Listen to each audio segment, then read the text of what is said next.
Hello YouTube, today I'm going to show you the extremely simple task of changing the water filter on an Amana refrigerator. So in this particular case, the filter is located at the bottom of the refrigerator, right down here. You simply give this a little pull, the filter pops out. The filter is slotted right here, and that slides into the slot right there.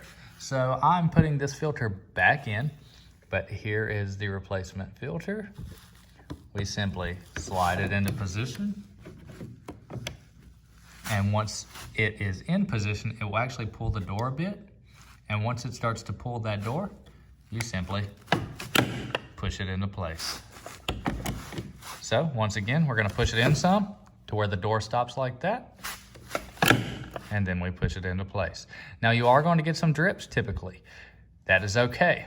You just simply have a paper towel ready on hand and get ready to place it in. Because this filter does contain water in it right now. Sorry for the, there we go. So this filter does have water in it right now. And you're just gonna get a little bit of water, period. There's really no way around it with this particular filter, but just make sure you dry it up, plug it in, and close. And that's a water filter install on an Amana refrigerator.